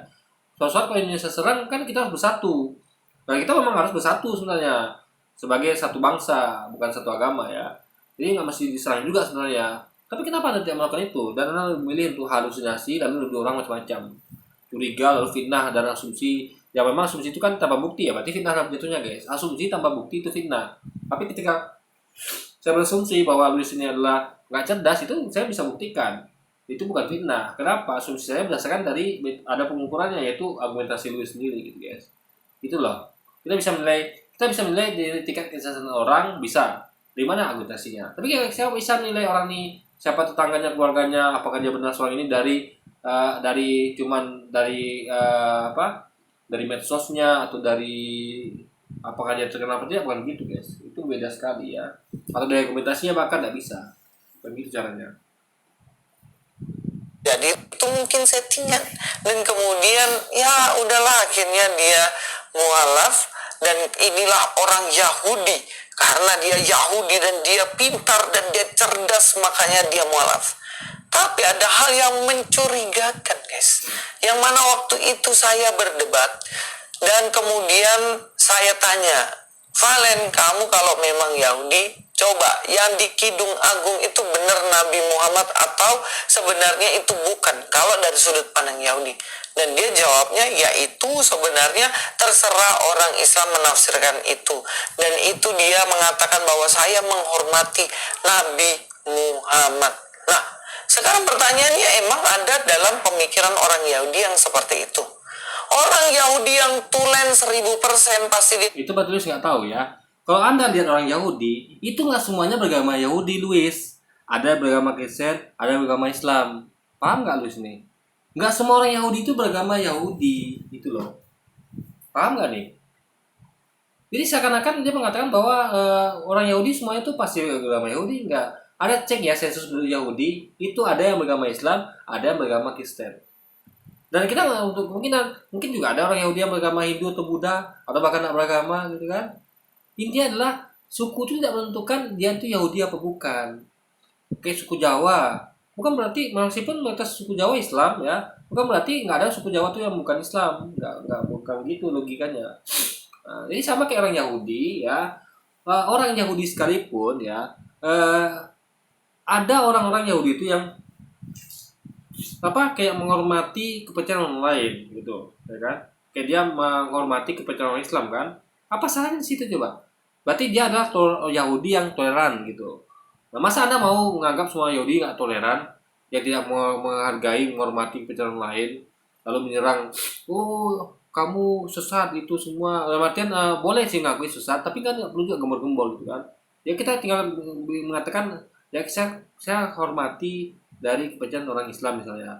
Meskipun kita dalam hati itu ngomong-ngomong mengatakan dan itu sesat. Jadi kita jadi menghormati mereka itu bukan berarti kita nggak mengatakan mereka sesat, enggak. Cuma karena sesat itu kadang diumumkan karena tidak gitu kan. Ini bukan berarti ketika kita mengatakan bahwa kita menghormati, menghargai kepercayaan orang Islam, bahwa meyakini bahwa kita tentang Muhammad, ya itu bukan berarti kita mengatakan orang Islam itu nggak sesat, bukan. Ya, tapi intinya adalah bukan itu dengan bukan itu metodologi guys. Jadi semua tergantung apakah itu diucapkan atau tidak gitu. Kalau diucapkan ya Anda sudah tahu gitu kan, itu kuncinya. Bilang Kidung Agung 5 ayat 16 bukan untuk nabi, karena itu adalah kitab Kidung Agung. Iya kan? Bahkan sebenarnya dalam settinganmu yang pertama debat sama Nandar, kamu akui sendiri bahwa Kidung Agung 5 ayat. Jadi gini ya, untuk menentukan orang itu Yahudi apa tidak bukan dari apa preferensinya. Karena gini ya, ada orang-orang yang misalnya kayak ada orang-orang Kristen loh guys, yang mengakui kenabian Muhammad ya, tapi dia tuh belum masuk Islam. Ada contoh, ada sih nggak nengok misalnya kayak orang dakwah itu, ada kalau nonton ya, ada apa gitu orang negeri, dia menanyakan itu. Kan orang ini kan ngobrol gitu kan, orang yang bertanya tentang Islam gitu kan, dia sudah ada kepercayaan terhadap Muhammad ada, tapi dia masih Kristen itu ada. Makanya tanyakan kan, apa yang membuat kamu sehingga kamu belum dari Islam? Kan kamu dari kita ngobrol tadi kamu percaya kepada Nabi Muhammad, kamu percaya Tuhan itu satu. Dia berkata, nanti dulu lah, saya masih belajar tuh macam. Ada begitu guys, dia masih agamanya non Muslim tapi dia masih belum mau masuk Islam. Mungkin dia merasa harus diyakinkan lagi gitu kan. Jadi ini adalah sebenarnya adalah bukan urusan beragama apa, itu bukan dia dari apa keyakinannya juga gitu. Karena ada seorang Kristen yang dia tuh belum yakin benar sama Islam, tapi dia untuk itu dia masih milih tetap Kristen. Ada juga sebaliknya orang Islam yang dia tuh mungkin udah yakin ya sama Kristen tapi masih perlu diyakinkan lagi, tapi dia untuk itu karena belum total yakinnya, masih masa kurang ya, dia masih beragama Islam, ada gitu ya. Jadi nggak semua orang tuh adalah betul-betul yakin dengan Islam lalu dia nggak yakin dengan agama lain, nggak juga ya, atau sebaliknya betul-betul yakin dengan agama Kristen nggak yakin dengan agama lain, nggak juga. Jadi orang tuh beragama tuh kadang-kadang, bahkan ada orang tuh yang agama tuh cuman kayak misalnya nikah, dia meyakini bahwa agama dia benar tapi karena kepentingan dia mau nikah ya, daripada nggak jadi nikah ya dia ya sudah ya, bagi dia agama itu gak penting, bagi dia agama itu cuman ya apapun kepercayaannya gak penting, yang penting aku bisa nikah sama dia gitu kan. Nah, ada orang itu ada guys gitu, meskipun dia pindah agama tapi sebenarnya hatinya masih itu agamanya, dia masih percaya, dia masih pengen ikut nenek moyangnya lah gitu kan, ikut orang tuanya. Jadi ini hanya ya nggak penting bagi agama, ya sudah. Mau masuk Islam pun mau enggak pun sama aja gitu kan, karena juga dia mungkin tidak terlalu yakin sama agamanya gitu kan. Nah, ada orang itu juga ada guys, jadi orang tuh banyak preferensinya, bukan hanya satu aja gitu kan. 16 bukan untuk seorang nabi, tapi kenapa kemudian Anda berubah menjadi mengakui bahwa ya namanya hidayah ya. Mungkin si Fal ini belajar lagi gitu kan, dia komunikasi lagi, debat lagi gitu kan. Jadi ada orang-orang ini guys ya, orang tuh nggak selamanya seperti itu, enggak. Contoh dulu, ada tahu kisah kayak sahabat Umar tuh bayangkan ya, begitu keras sama Islam ya, sampai orang tuh nggak bakal percaya, nggak bakal menyangka dia tuh masuk Islam. Sahabat Umar ini ya, salah satu khalifah kita, sahabat Nabi Umar bin Khattab itu nggak menyangka orang dia bakal masuk Islam. Bahkan Nabi sambil berdoa ya Allah, semoga salah satu di antara dua orang ini masuk Islam gitu kan. Dan Allah ngabulkan, Umar bin Khattab masuk Islam. Jadi orang tuh nggak nyangka, kok bisa ya Umar yang begitu keras pertentangan dengan Islam itu dia mau masuk Islam gitu loh. Nah itu namanya hidayah. Meskipun Umar tuh menolak Nabi terang-terangan, dia mau gimana, dia tuh memang nampak kali pengusaha pada Nabi, ya bahkan orang baca Quran tuh pernah diserang dia, nampaklah kebencian pada Nabi guys. Tapi dia dikasih hidayah, berubah total gitu. Nah itu namanya hidayah. Contoh juga lu nulis kan tahu kisah Paulus nih, dia selalu sampaikan dan kita tahu gitu kan. Paulus tuh kan awalnya kan dia tuh pengganggu dan penganiaya pengikut Yesus di awal, pengikut Arius terutama gitu kan, diganggunya, di persekusi dan niaya, di apa bahkan dibunuh gitu kan. Sejak itu Paulus coba kepada Yesus dan pengikutnya, tiba-tiba dia berubah kan. Kalau kita setelah kita disebut dikasih daya, tapi tentu itu bukan hidayah namanya gitu kan. Tapi kalau pakai termin kita itu hidayah, ya kan. Dalam artian ya itulah kalau mau disamakan, tapi sebenarnya bukan itu gitu loh. Pasti anda bingung karena nggak paham. Kalau anda paham anda pasti akan ngerti yang apa yang saya sampaikan. Jadi kayak Paulus itu kan begitu berubah. Jadi dia berubah 180 derajat gitu, kayak sama kayak Valen. Ini semua orang tuh bisa begitu. Jadi jangan orang itu tiba-tiba berubah lalu anda ini kok aneh, bukan. Itu kan suatu keanehan, karena itu namanya hidayah. Ya, karena itu nama hidayah. Orang yang awalnya benci tiba-tiba cinta, ada, ya kan? Ada itu banyak, Anda akan lihat banyak hal seperti itu hanya. Contoh kayak orang-orang dulu yang bagaimana mereka membenci Habib Rizik, ya, membenci FPI, tiba-tiba mereka malah jadi cinta dan sayang kepada Rizik dan FPI. Itu banyak kejadian guys, dan hal lainnya gitu kan. Jadi ini adalah itu hal yang masuk akal terjadi karena ingat ya, Tuhan itu mampu melakukan apapun termasuk membolak-balikan hati manusia. Dan itu disampaikan di Quran ya, bahwa Allah tuh mampu membolak-balikan hati manusia ya. Itu benar, itu masuk akal. Karena dia yang menciptakan hati itu kan, dia menciptakan manusia sehingga dia berkuasa untuk melakukan apapun yang dia mau kepada ciptaannya guys. Bahwa dia ini dalam Kidung Agung 5:16 itu adalah seorang nabi. Ya padahal waktu itu Anda belum mualaf dan belum muslim. Nah, dari sini Nah, jadi kalau dia mengakui begitu ya. Nah, jadi gini ya,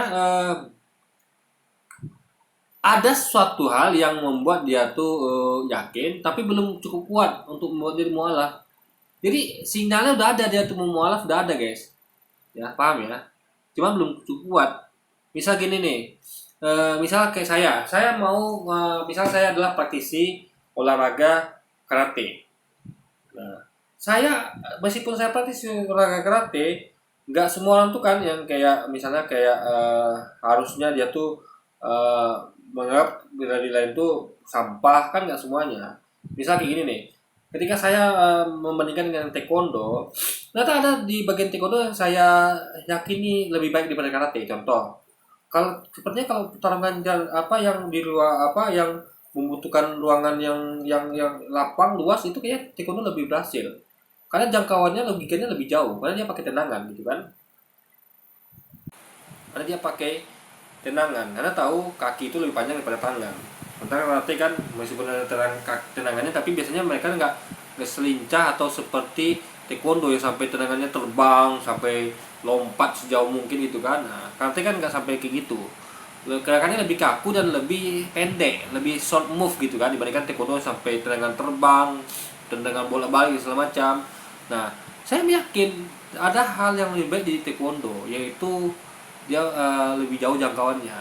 Nah itu sinyal kalau saya tuh mulai tertarik sama taekwondo, mulai mengakui taekwondo sedikit lebih baik, ada yang baik dibandingkan karate. Nah kalau saya gali terus, bisa jadi saya menemukan ternyata taekwondo lebih baik daripada karate. Atau misalnya kayak Wing Chun. Nah misalnya saya bandingkan taekwondo dengan Wing Chun. Saya taekwondo, praktisi taekwondo, tapi saya mempelajari Wing Chun. Membandingkan Wing Chun ini ternyata kelebihannya adalah jarak pendek. Jadi ketika ruangan sempit, ya Wing Chun lebih guna pada taekwondo, karena di ruangan sempit Anda bisa melakukan tendangan putar, nggak bisa. Misalnya ruangannya hanya kayak di mana ya, kayak di gang sempit atau kada tuh di mana gitu kan. Nah, Anda di ruangan yang banyak barang yang nggak bisa melakukan tendangan putar dan segala macam, yang butuh area berkelahi yang lebih luas. Nah, ini di sini Wing Chun lebih efektif. Nah, ketika Anda mulai meyakini hal itu, kan bukan berarti Anda bukan seorang taekwondoin, atau tadi Anda bukan seorang karateka, kan bukan begitu logikanya. Nah, berarti Anda mulai meyakini bahwa ada hal yang lebih baik di apa olahraga taekwondo atau di olahraga Wing Chun gitu. Nah, kalau Anda teruskan ya, nah bisa jadi Anda akan menemukan hal lain yang menurut Anda tuh oh ternyata ini Wing Chun lebih baik total daripada karate gini. Meskipun kita tetap mengakui mungkin karate ini ada yang baiknya juga gitu, tapi intinya kita lebih berat kepada Wing Chun misalnya. Nah itu bisa terjadi guys. Tergantung.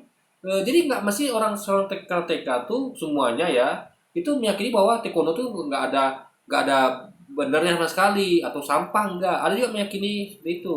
Atau kayak dia bandingkan orang yang jujur ya, kita ngomong orang jujur ya. Atau dia bandingkan tadi, kayak misalnya dia bandingkan antara Islam Kristen.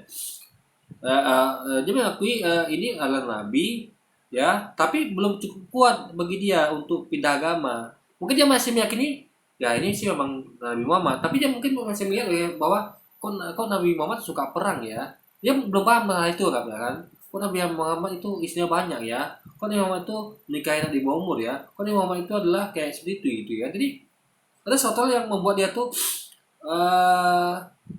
menolak kenabian Muhammad gitu kan. Nah, tapi sisi lain dia mengakui itu memang nabi gitu. Jadi bagi dia itu masih pertentangan. Nah, sehingga waktu yang mulai pelan-pelan mempelajari semuanya. Benar nggak sih nabi itu istilah banyak itu salah? Benar nggak sih itu nabi nikahi anak di umur? Kayak gitu pelajari aja guys. Akhirnya dia menemukan potongan puzzle yang lengkap. Oh ternyata itu salah saya rupanya. Ternyata nabi nggak seperti itu. Jadi dia pelan-pelan bertahap gitu. Jadi gitu logikanya. Jadi bukan berarti ketika dia percaya pada satu hal, lalu dia tuh bukan seorang Yahudi, bukan begitu. Ya. Tapi ada hal lain yang dia belum percaya, yang masih bertolak belakang di mindset dia, di kepercayaan dia gitu. Ya saya tadi. Ya kan? Jadi ini adalah kayak misal kayak gini. Orang meyakini bahwa dia melihat gini. Misal ke orang-orang yang misal kayak orang Kristen melihat Islam ya, yang jujur ya. Dia tahu ada fitnah terhadap orang Islam. Dikatakan orang Islam itu adalah radikal teroris. Orang menunjuknya pada lihat tuh pelaku bunuh diri. Tapi dia ternyata kenal sama orang yang nggak melakukan itu. Dia rupanya punya teman atau orang yang dia tahu itu memang orangnya nggak pernah melakukan hal-hal yang kayak gitu, yang buruk gitu. Orangnya memang baik, orang Islamnya baik, bersosialisasi, toleran, suka bantu dan semacam. Nah dia akan bantai itu. Dia akan katakan enggak kok. Orang Islam tuh saya kenal nih baik bapak ini, dia suka bantu, dia toleran, dia mau bergaul, dia mau bersosialisasi, tapi untuk hal agama dia memang nggak mau karena memang itu aturan agamanya itu adalah seperti itu. Tapi ada hal membuat kita tuh ragu. Kenapa? Kita masih melihat ada orang Islam melakukan bom bunuh diri. Jadi ketika kita mengakui bahwa orang Islam itu begini baik, tapi kan ada hal yang membuat kita tuh ragu juga. Kan nggak semua orang Islam baik, ada juga yang bom bunuh diri gitu. Jadi dia belum tahu kalau orang yang bom bunuh diri itu bukan melakukan dari Islam. Dia belum tahu kalau lihat agama itu bukan dari orangnya, tapi dari ajarannya. Tapi setelah dia belajar, dia tahu, oh ternyata lihat agama itu bukan dari orang-orangnya. Bapak ini sudah menjalankan syariat Islam, tapi orang yang bunuh diri tidak melanggar syariat Islam. Nah, berarti Islam itu tidak tergantung pada penganutnya. Baru dia yakin, oh dia masuk Islam. Nah, gitu guys logikanya. Jadi bukan berarti ketika dia percaya pada satu hal, itu dia adalah beragama yang itu dan dia bukan beragama yang itu, bukan gitu logikanya guys. Mencurigakan sekali tindakan Anda. Jangan-jangan selama ini memang Anda percaya tentang iman Anda yang sekarang Anda ikrarkan. Iya kan? Tidak menutup kemungkinan. Tapi yang jelas ya memang nggak penting sekali sih orang ini. Maksudnya tokoh ini siapa?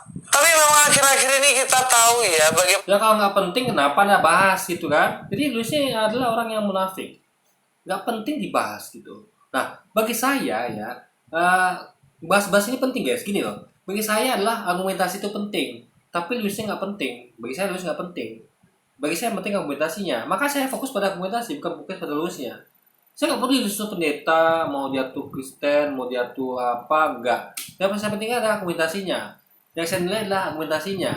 Dan itu menentukan dari tingkat kejelasannya. Jadi jadi harusnya Lucy seperti itu gitu.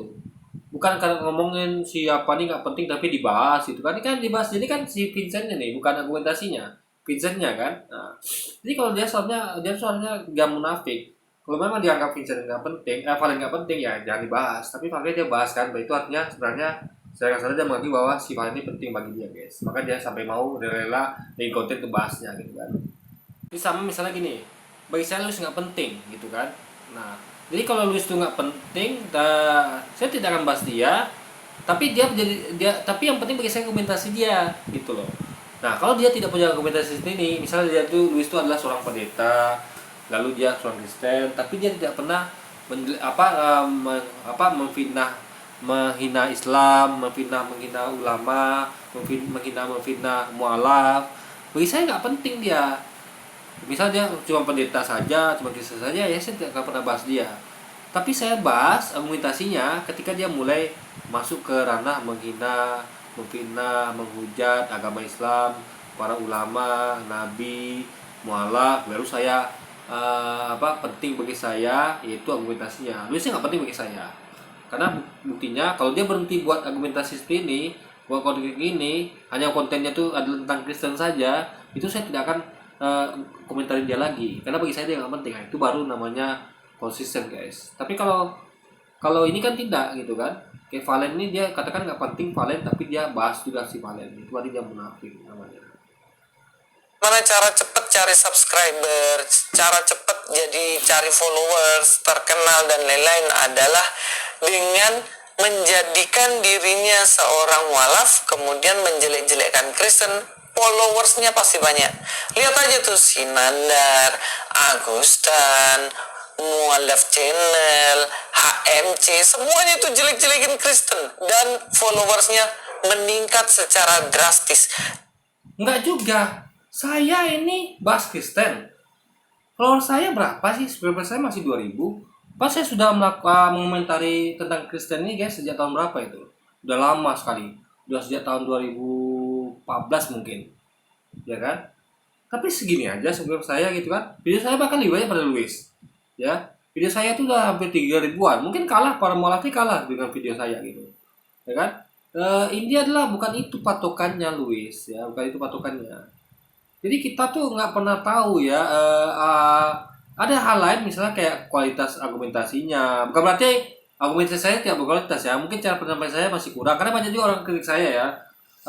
Abang ngomongnya terlalu cepat gitu kan. Memang itulah kritik saya yang belum bisa yang masih saya berusaha untuk perbaiki. Ngomong saya memang terlalu cepat guys. Meskipun saya udah bikin konten ini sejam lebih ya, hampir 2 jam, kadang 3 jam pernah. Tapi memang bahkan saya ngomong cepat gitu tapi juga masih makan waktu gitu mungkin mungkin karena saya memang komentarnya terlalu panjang, terlalu lebar gitu kan, terlalu detail mungkin, sehingga video saya jadi panjang ya meskipun saya udah ngomong cepat gitu. Tapi ya itulah yang bisa kita perbaiki kan. Ini banyak faktor membuat kita tuh tidak viral, membuat kita tuh kurang viral gitu kan, atau membuat kita viral. Banyak faktor, bukan hanya kita tuh karena faktornya hanya kalau mualaf lalu bahas tentang Kristen lalu viral, enggak juga gitu kan. Enggak juga guys, seperti itu. Banyak juga kok mualaf ya. Ada lihat ya, ada mualaf itu yang bahas Kristen tapi subscribernya masih dikit ada. Bahkan kayak saya ada yang bahas Kristen, ada yang juga nggak bahas Kristen nih. Lebih banyak yang bahkan yang kayak main game aja itu lebih banyak subscriber pada saya yang bahas tentang Kristen. Jadi itu kan itu intinya, tergantung orang lah. Orang suka yang mana gitu kan. Ini kita tuh nggak bisa menjudge suatu hal, nggak bisa. Kita tuh bertindak sekarang kita Tuhan yang maha tahu, nggak bisa. Itu kan seorang masing-masing, dia suka nonton video apa, dia suka channel apa kan tergantung orang gitu kan. Jadi jangan bisa kita menjustifikasi segala sesuatu tuh salah seperti itu, nggak. Wah itu metodologinya ya. Dari yang sebelumnya mereka ini siapa nggak jelas, latar belakangnya apa nggak jelas, kemudian tiba-tiba diakui karena mereka tahu pasarnya. Orang-orang yang malas baca, orang-orang yang malas cross check kebenaran, akhirnya cuman diomongin hoax dan kemudian Ya itulah Anda Luis. Anda tidak mau ngecek dan sebenarnya, nggak mau cross check ya, nggak datang ke tempat si Valen, nggak mau tabayun, nggak mau silaturahmi, lalu Anda melakukan hal ini. Apa namanya coba? Ini Luis nih guys, dia sedang ngomongin tentang dia sendiri. Dia yang nggak mau cross check nih, nggak mau cross check Valen itu siapa, ya kan? Dia nggak tahu siapa itu Valen, karena nggak ada cross check gitu kan. Nah itu yang sedang dikerjakan dia sekarang nih. Jadi dia tuh sedang menyebutkan sesuatu yang sedang dikerjakannya. Itulah itu bukti sekali lagi dia tuh tidak cerdas guys. Dia nggak sadar bahwa yang dia katakan itu adalah tentang dirinya sendiri gitu. percaya, akhirnya menjelek-jelekkan Kristen dan akhirnya mensubscribe. Ya saya katakan ya gini ya, saya sering kali katakan bahwa menjelekkan tuh ada beberapa faktor ya. Ada menjelekkan yang boleh, ada yang nggak boleh. Contoh, misalnya kayak kita bahas kebenaran agama. Tentu ketika kita bahas kebenaran agama, ketika ada suatu kekurangan di agama tersebut, itu adalah suatu kejelekan. Nah mungkin dong kekurangan di agama itu adalah suatu yang baik, yang bagus kan nggak mungkin. Misal Kristen itu kekurangannya adalah dia kok menurunkan manusia. Bagi orang yang masuk yang logika itu nggak masuk akal. Bagi kita itu kekurangan. Itu kan berarti menjelekkan. Tapi kan bukan suatu masalah karena tema adalah membandingkan untuk menentukan agama mana yang benar. Tapi kalau ujuk-ujuk menjelekkan dengan katakan kan, lihat itu Yesus ini itu itu menjelekkan dalam hal yang nggak boleh, mengejek guys nggak boleh. Tapi kalau untuk ada memang tujuannya membandingkan, mencari kebenaran nggak masalah gitu, mengkaji nggak masalah. Yang nggak boleh itu adalah nunjuk, oh kamu tukang tipu, kamu ini lalu tanpa bukti lagi bahkan kan, nah itu nggak boleh gitu. Nah, jadi harus tahu ya, ada menjelekkan yang boleh, ada yang tidak boleh gitu. Tergantung dari apa tujuan Anda melakukan itu dan memang niat Anda tuh bukan niat yang salah, bukan niat yang buruk ya. Memang Anda mencari kebenaran, bukan mencari pembenaran, dan Anda memang dalam hal mengkaji dan membuat perbandingan demi mencari kebenaran gitu guys. Itu boleh menjelekkannya seperti itu boleh. Karena memang gimana pun mau nggak mau ketika kita bahas suatu agama menemukan kekurangan, berarti kan itu kan ketika kita bicarakan kekurangan itu kan berarti kita menjelekkan, itu nggak bisa dihindari gitu. Namun kita ada sesuatu yang jelek ya lalu kita yang kurang kita karena bagus kan mungkin itu berarti ada bohong namanya atau munafik. Kalau kita memang mencari kebenaran ya, kalau jelek atau kurang kita katakan itu kejelekan kekurangan, kalau memang itu kebaikan atau kita kelebihan kita katakan itu karena kebenaran dan kelebihan gitu. Itu baru namanya penyampaian yang jujur dan apa adanya, bukan sedang halu atau sedang sedang tipu-tipu gitu guys. Inilah yang disayangkan sekali. Tapi kita sekali lagi mari kita berdiri kepada kebenaran. Jika ada omongan-omongan yang tidak mendasar, maka kita harus luruskan dengan cara yang benar. Jadi saya tanya sekarang sama Luis ya, atau kepada kita semua nonton, apakah Luis ini omongan sudah berdasar? Apakah dia tidak sedang menyampaikan fitnah atau hoax ya? Nuduh orang tanpa bukti, berhalusinasi, berasumsi, curiga? Apakah itu berdasar namanya? Kan tidak. Berdasar itu adalah landasan jelas, yaitu bukti atau argumentasi. Itu dasar-dasar. Ketika saya bilang Luis nggak cerdas ya, itu saya punya bukti. Itu buktinya apa? Argumentasi dia sebagai bukti. Kenapa keluar dari lisan itu adalah menentukan isi kepala gitu kan? Nah, itu bisa jadi bukti. Tapi kalau misalkan Luis pendeta atau Luis Kristen, saya nggak punya bukti. Bukan dari lisannya saya tentukan dia memang Kristen ya atau dia adalah pendeta, bukan. Karena itu bukanlah bukti. Lisannya hanya membuktikan kalau dia nggak cerdas, itu saja guys. Nah, oke. Ini mungkin sekian dulu aja video kita kali ini guys. Sampai jumpa lagi di video selanjutnya. Wassalamualaikum warahmatullahi wabarakatuh guys.